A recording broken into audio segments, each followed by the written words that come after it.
What's up, guys? Welcome back to the FNG Academy. Buck here, former Green Beret, here to help you guys get selected.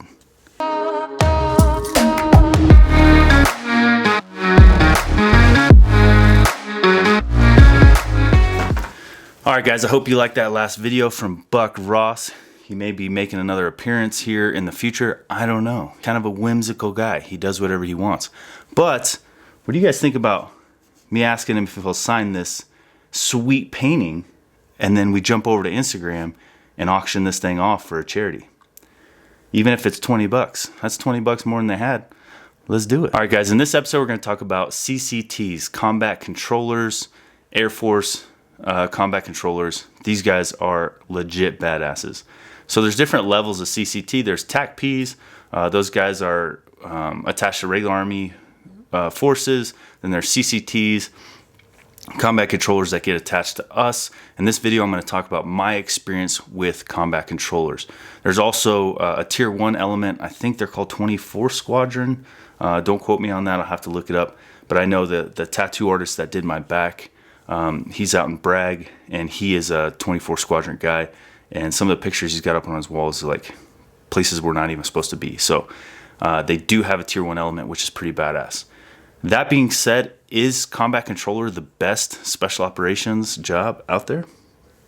I think it is. I can't speak highly enough about combat controllers. That job is so sick, man. They put in work. One of our combat controllers was this guy, and he was a super badass, obviously. And then another one was Max. Max was also a super hitter. Dude, we just had the best lineup for combat controllers, and they were out there. I watched Max just stare at the ground and like see things on the floor, and I had to look at him like, what the hell are you talking about, dude? And he's like, you don't see that? Oh, come on, man, it's right there. Because he just wouldn't sleep. I mean, you got to think about it. We're out there, we're in the middle of ISIS territory. We're sleeping in their valleys, and the only thing that's keeping us from being overrun by enemy is the aircraft in the sky. And who's our connection to the aircraft? Is a combat controller. So they don't sleep. They talk to the aircraft all night long like they're fucking robots. They don't switch out with anybody. It's insane. So those guys put in work. Another great aspect of being a combat controller, in my opinion, was that when our team was having drama or we're doing stupid shit, the combat controller would be like, not doing it. Thanks. I got CCT stuff to do over here. Thank you very much. He was by himself. So it's like, you don't answer to anybody. Your boss is on a different base. And to me, that's awesome. That freedom would be really super legit. And I think that if I could choose it all over again, people ask me, would you go Ranger? Would you do this? Like, honestly, dude, I would probably go combat controller. I would figure out my shit when it comes to water and go combat controller. That shit's badass. So again, what they're doing is, there's so many aircraft above us. You think it's like just one, but we had aircraft up there stacked in layers of just murder machines, and it's all being coordinated through this one guy who's keeping everyone in the know about where we are, what call for fire we need, what type of rounds we're looking for to hit the enemy to be most effective.